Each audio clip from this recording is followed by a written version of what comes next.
Hi, Dr. Shiller here. We are continuing with part two of fibromyalgia and chronic pain.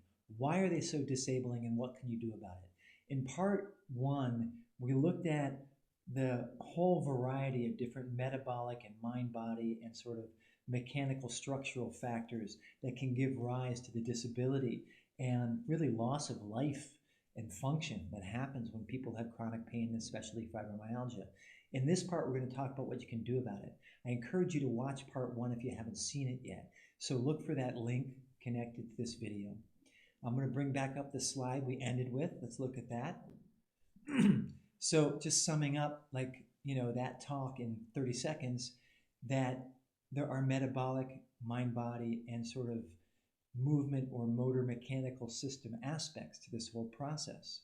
That the biology that gives rise to central sensitization is influenced by the mind-body variables like your beliefs, emotions, and thoughts, and especially autonomic imbalance. Autonomic imbalance is that overactivity of the stress response that can happen with chronic pain and chronic illness. Fear avoidance is that I don't want to do stuff because it hurts. And because you're not active and you get inactive, then your body gets weak and stiff and you get disabled. And because you're not moving, that feeds into all of the physiologic and mind-body variables. And the place where you actually have therapeutic leverage is to actually work on these things, right? I'm not going to talk about the metabolic part. Those are incredibly important. I talk about those in other talks. So have a look for that stuff. I'm going to focus today on the mind-body stuff and the motor mechanical stuff.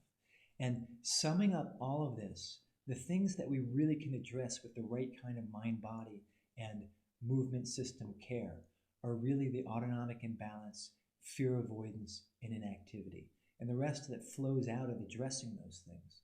So let's just talk about a few principles or interventions. And I'm going to share the big picture, the top level stuff. Every one of these big picture top level things are things you can drill down to and learn more. And I'll do that in other talks. I'm really interested in your feedback of what you want to hear more about. So feel free to respond in the comments as I'm going through about what you need to hear more about, or send an email or whatever it is. Reach out to my office and let me know. The whole point of this content is for you, to help you, to empower you. So let's go forward with this, okay? So other videos about metabolic and the mind-body stuff. There's a number of different steps to mind-body healing. And there's mind-body tools that you can learn to shift your physiology and especially your autonomic imbalance, as well as the kind of fear avoidance thing, and to heal your beliefs, emotions, and thoughts. And it's incredibly transformative because you stop and unwind these cycles that give rise to the suffering and the disability of fibromyalgia and chronic pain. Self-regulation is the foundation. Self-regulation means tools like simple breathing and focusing techniques that actually shift your neurobiology and your biochemistry, stimulate the vagus nerve. The vagus nerve is this big nerve that comes out of your brainstem, serves your entire intestinal tract, and it is anti-inflammatory. When you stimulate your vagus by going into a deep relaxation, it slows down inflammation.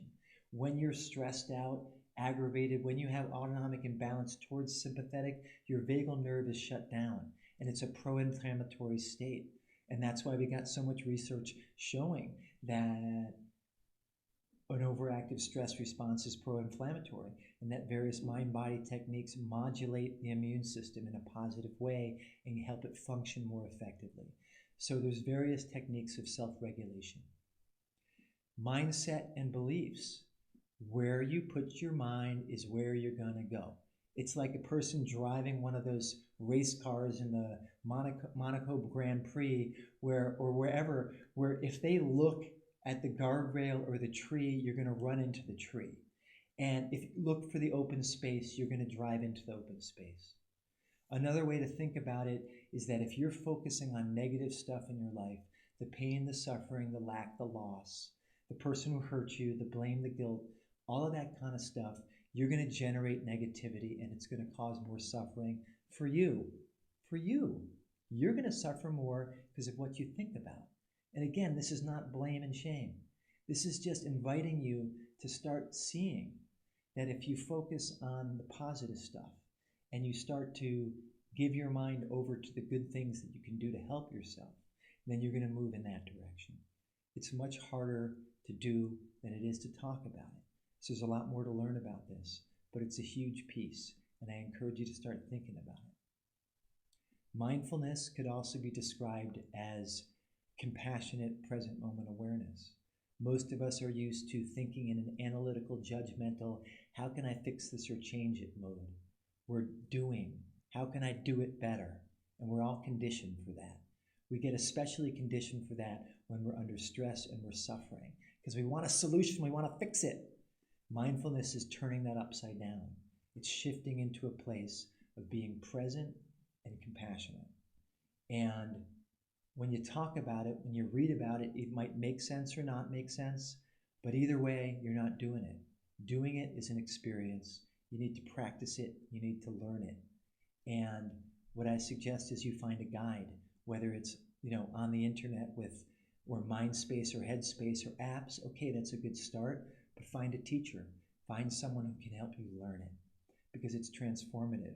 And I can tell you from my own experience and seeing so many people who thought about it. Oh yeah, they read all the books. Yeah, I know mindfulness. No, because they get into the training and they start to do it. And okay, things are challenging and hard, and then suddenly, oh my gosh, they have a realization. They have an experience that shifts everything. I didn't know that could happen. I didn't know I could feel that way. I didn't know I could have that much free choice about my life. You got to practice it to get there. Everyone can do it to a certain extent. Go for it, okay? Next thing, body awareness. I work with a lot of people who think good thoughts. They're prayerful, they're spiritual, they're religious. They're doing good things, thinking good thoughts, but meanwhile their body is an alarm reaction because of their trauma, because of their pain, because of their disease. It's completely different when you take the good thoughts, the positive, calm, happy, mindful mind, and you bring it to your bodily experience, and you start to send a message of safety to your body.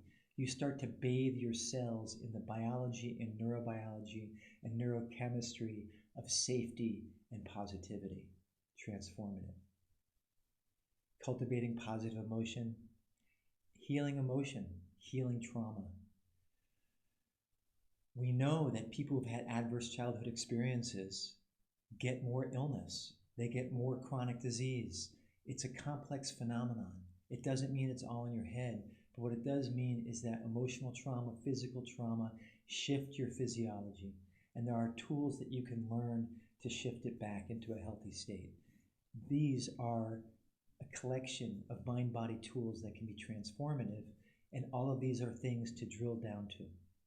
Every one of these mind-body tools that I've listed here are things that you can learn to actually develop skill and cultivate. And once you do that, once you start to build that skill, it's yours. It's not something you have to go back to every week to your therapist or your treatment person. You've got tools, you've got transformative tools that can help you break a fibromyalgia flare, that can help you find your way out when something triggers you, that can help you change your physiology and reverse those vicious cycles that give rise to the suffering and the fear avoidance and the activity and the disability. Okay, let's get into the motor mechanical, the movement piece of this. One aspect of this is body work, and there's two main kinds of body work. There's the hands-on direct stuff, where a person is pushing and prodding and doing stuff to move, to crack and crunch and move you. That can be great for some people. In my experience, it's not so great with people with fibromyalgia because it tends to flare you up. There's another kind of manual bodywork techniques that you could describe as indirect. They're very gentle, and they're more about consciousness and finding the freedom in the tissue, and your body, your fascia, your tissue unwinds and moves in response to that. And that can be profoundly transformative. You can find that from a good osteopath, from a good manually trained physical occupational therapist, some very good massage therapists, and some chiropractors. But you want to ask if they've worked a lot with people who have chronic pain and fibromyalgia, if they know indirect, gentle techniques to release tissue, to release neuromuscular imbalances and reflexes that are counterproductive. Okay, and then there's the stuff you can do for yourself. There's movement arts. And my emphasis, my bias is towards what you might call meditative or mindful movement arts. Because exercise can hurt.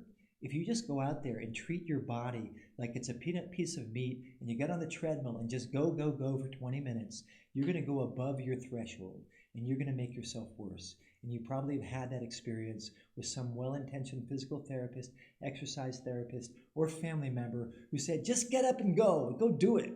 But what happens when you get up and go is you activate your stress response, you activate counterproductive reflexes, you go over your threshold, and you create a crisis in your cellular physiology, and you actually feed into this cycle, and you get a fibromyalgia flare. And that's not good for anybody. And maybe you've been there, done that, and maybe you never want to move again, and maybe you're thinking, who is this guy telling me I should move? Forget about that. I get that. I've heard that from a lot of people.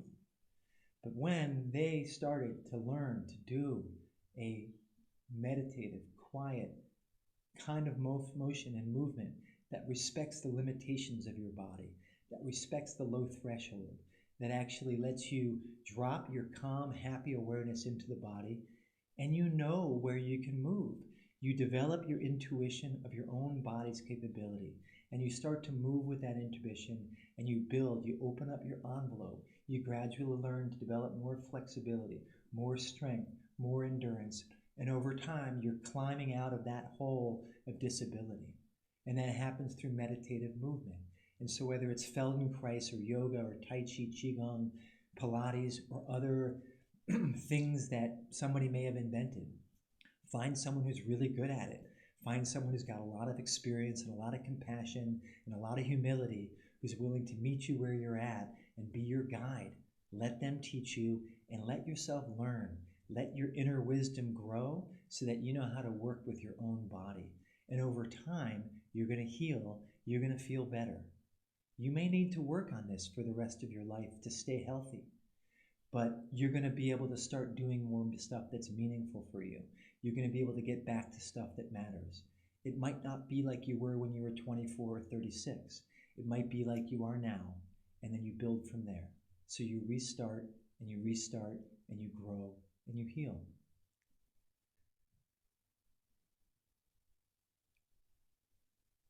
Okay, so summing up, fibromyalgia, chronic pain, there's a spiral of lots of different factors that lead to disability and disuse. And there's a process for preventing and reversing that. It has to do with addressing your metabolic biochemical system to get at the underlying cause of the symptoms. It has to do with your mind-body system, addressing your thoughts, your beliefs, your emotions, and addressing, most importantly, that autonomic imbalance. And it's about learning how to move again. This is a healing path. Nobody can do it for you. It's your healing path and it's unique to you. I really encourage you to find your guides. Find the people who can help you address those three aspects of the situation. Or maybe some people can address more than one for you. But you need to start walking down that road, that healing path which is yours. You find your guides, you let them teach you, you become an expert in yourself. And with time, what's going to happen is you're going to become the hero of your own story. Because no one else is your hero. They're your guides. You're the hero. You're the one who's making the journey. You're in a place where you're stuck, where you're feeling horrible, or you're terrified you're going to get worse. And what's on the other end of your journey is, I feel empowered. I feel capable. I feel stronger. I know what I need to do. I might not be perfect. I might have setbacks, but I know how to deal with the setbacks. And what you're going to do is learn to be a fuller self. You're going to learn to reconnect to purpose, to do stuff that you care about, to start feeling better about life again. So my work is dedicated to helping you learn and grow in that way. I want to hear about how you like this video. If it's good for you, let me know. Leave feedback in the comments or send me an email. Sign up for my email community so you can get updates about when I produce more content. And I'm here and at your service. Thanks for watching.